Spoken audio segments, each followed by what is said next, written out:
미니 강의 시작하겠습니다. 많은 분들 진짜 오랜 시간 동안 기다리셨습니다. 과연 3월에는 어떤 이슈들이 있고 그 안에서 우리가 어떤 섹터들에 주목을 해야 되는지 지금 바로 미니 강의 시작하겠습니다. 뭐 일단은 우리가 또 3월 달이 시작이 되잖아요. 네. 그래서 3월 달 일정을 한번 또 봐야겠죠. 간단하게 이제 보도록 할 텐데, 자, 일단은 내일까지는 3월 달 준비하는 그러한 시기다라고 생각을 해주시면 좋을 것 같고, 3일절 쉬고 나서 본격적으로 4월이 시작됩니다. 그런데 3월 달은 말씀드렸듯이 굉장히 이슈가 많고 우리가 발빠르게 움직여야지 수익을 볼 수가 있다라는 부분 한번 염두를 해주시면 좋을 것 같아요. 그러면서 로봇주 아까 이제 말씀 주셨는데, 로봇주는 저는 지금 현재 구간에서 데이 트레이딩만 할 것 같습니다. 단기 트레이딩도 아니고 데이 트레이딩만 할 것 같고, 아마 이번 주에 저는 무조건 움직인다라고 보고 있거든요. 그래서 탄력 받는 종목은 데이 트레이딩, 그리고 정말 이제 길게 본다라고 하더라도 2, 3일짜리 단기 트레이딩만 진행을 하시기를 추천을 드리도록 하겠습니다.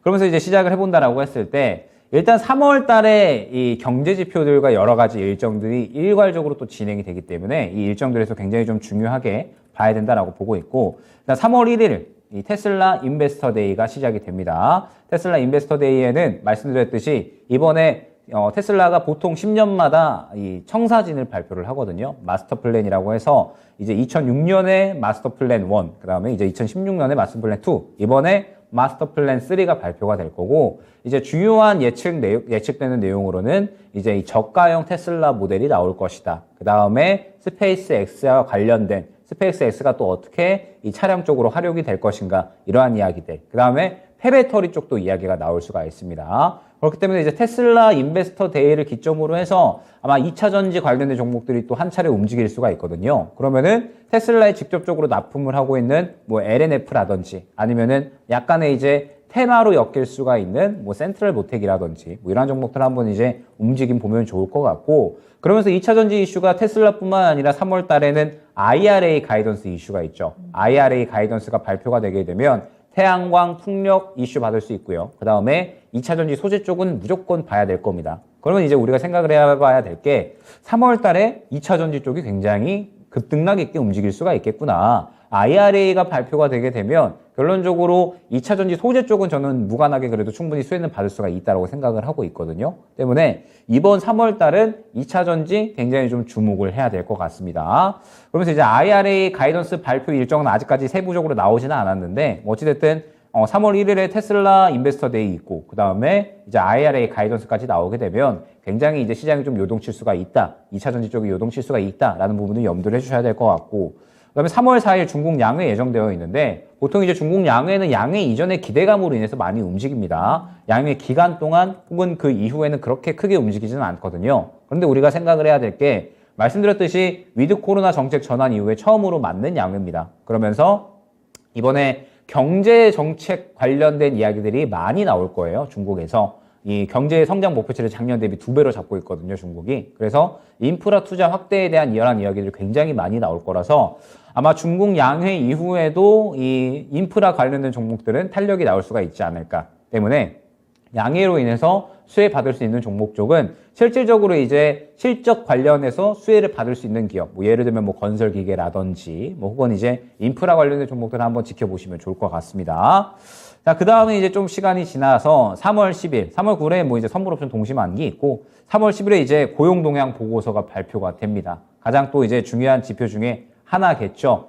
3월 10일에 고용동향 보고서가 발표가 될 텐데, 일단은 이번 달에 발표가 됐었던 고용동향 보고서는 엄청난 서프라이즈로 나왔었죠. 기억을 하시겠지만 51만 7천 건이었죠. 전달 대비 어마어마한 서프라이즈가 나오면서 고용지표가 굉장히 이제 크게 상승이 나왔는데, 이제 과연 이번에 발표되는 3월 달의 고용동향 보고서는 이제 얼마나 조정이 나올 수가 있을 것인가. 만약에 그러기는 힘들겠지만 거기서 또 이제 이 2월 달에 발표됐던 고용동향 보고서보다 높게 나온다면 우려감을 키울 수는 있겠죠. 그러면서 이제 주목을 해야 될 부분은 서비스 부분일 겁니다. 고용지표가 결과적으로 이번에 나왔었던 고용지표는 서비스업 부분에서 굉장히 또 큰 폭으로 올라갔었거든요. 때문에 이 부분에 대해서 이제 얼마나 이 조정이 나오는지를 한번 이제 보시면서 고용동향 보고서 한번 보시면 좋을 것 같고, 그 다음에 이제 그 다음 주 넘어가게 되면 소비자 물가지수, 생산자 물가지수도 연속적으로 나오게 됩니다. 그러면 이제 이게 또 중요하겠죠.